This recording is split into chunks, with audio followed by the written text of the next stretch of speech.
right politics. We're here Tuesday night.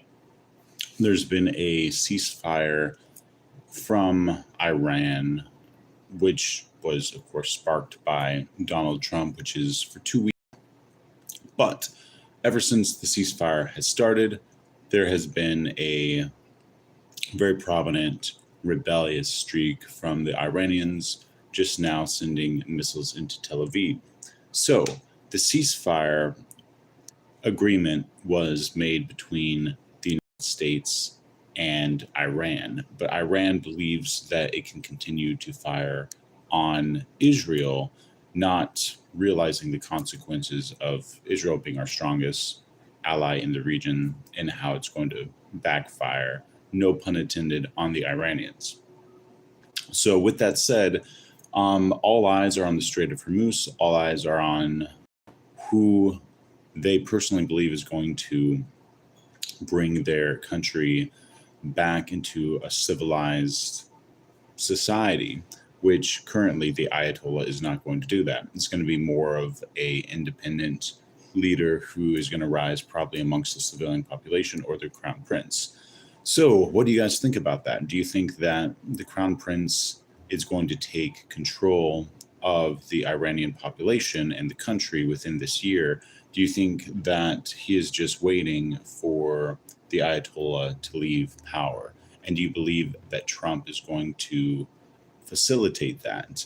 Well, I often say on this channel that it's the year of completely demolishing dictators across the board. Although Nicolas Maduro was first and Iranian dictators were second, the third is still, I believe, going to be the Cuban dictator, Menendez. And we have to be very clear that when everything happens and all the dominoes fall, the United States will still have been the one to issue it. What this means is going forward, trade with China, the Chinese operation to become the world's next superpower and trying to destabilize its own allies while reinforcing allies in the region of Africa, for instance, building roads and infrastructure, trying to gain favor politically, the BRICS money system. I was talking earlier about the Chinese man that I spoke with who believes that the yuan could be digital very soon, which means complete and total control by the Chinese Communist Party over its people and its money supply.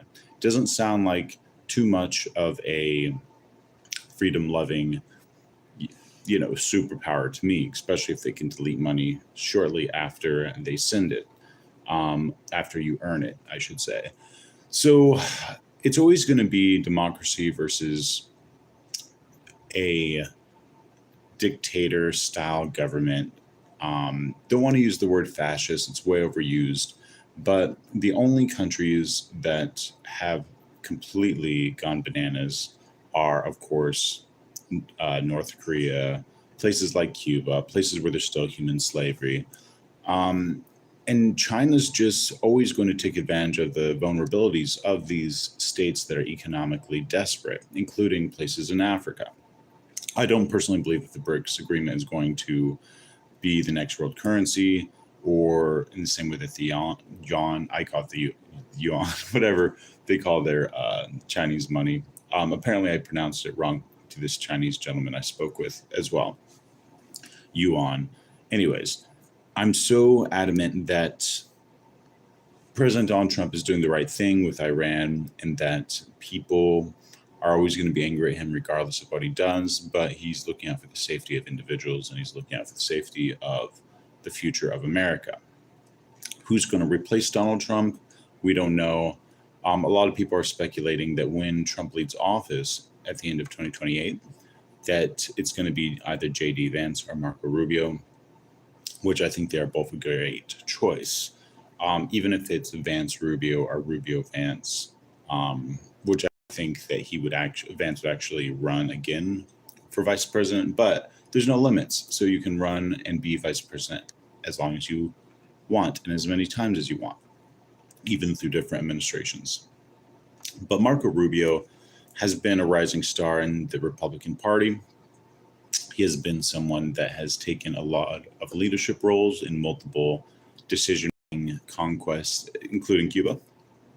And I feel like the Americans are backing him as Secretary of State for the next president, as well as looking at Vance as a potential, front runner of the 2028 election.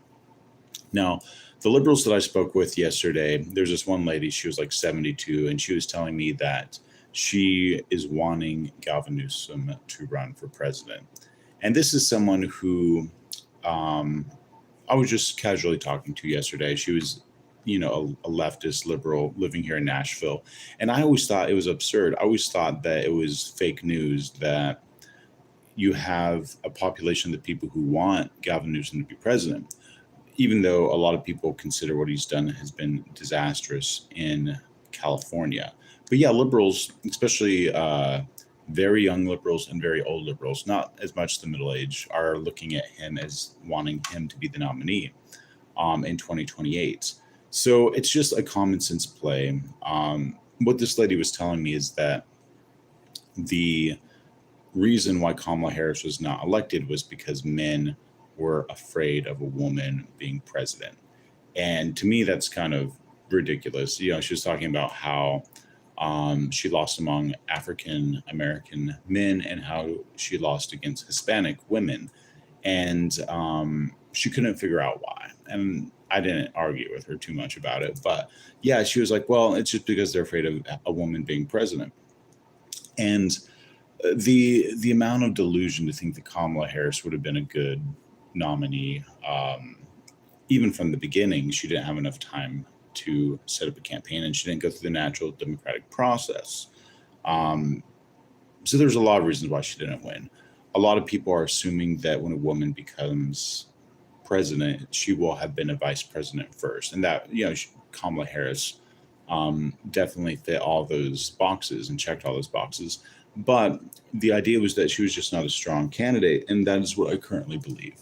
But some people who are still holding on to the idea of Gavin Newsom or a Kamala Harris rebirth or Michelle Obama, I believe it's wishful thinking, because the general public would not want to see anyone who does not have the credentials to be president be president. And luckily, since we're in a democracy, the populist vote will always win. That's just a fact. The Electoral College will win. The popular vote is, of course, separate. But a lot of times, the reason why they separate it like that is because they didn't want a stronghold like New York or California deciding elections. They needed for the Electoral College to be spread out longer term across the map, no pun intended, so that one group of people will not become like a highly sophisticated and rich population in New York or California deciding elections. That's kind of what was going on in England. The wealthy had such a stronghold on politics there. They just wanted it to not dish over into our country when we created America. So the checks and balances have worked for 200 years. I'm very pleased at what we have become as a country and what we are going to continue to become. I often tell people we live in the best time to be alive. If you just ignore all of the news and all of the hype about AI and the disruptors and all that stuff, we have the best technology. We are living in a time where you can make money by doing practically anything. There are more opportunities now for young people than ever. There are more opportunities to start a business than ever. It's just finding a way to look past the noise, pursue your goals, and not be bogged down by the doomsayers. There are people who are living in the North that are still convinced we are a struggling economy in the United States when we're a booming economy. You just have to find out, get a job, stick with it, save 10% of your income, and then you're going to be successful in America. We are still decades ahead of most countries when it comes to being industrialized and ahead of the curve. So anyways, guys, let me know what you guys think in the comments about the ceasefire. Let me know if you believe that it's going to be something that's going to be kept, or if it's going to be something that's going to be just tossed out and not obeyed by the side that has been causing these attacks, which is Iran. Have a good one, guys, and we'll see you on the next one.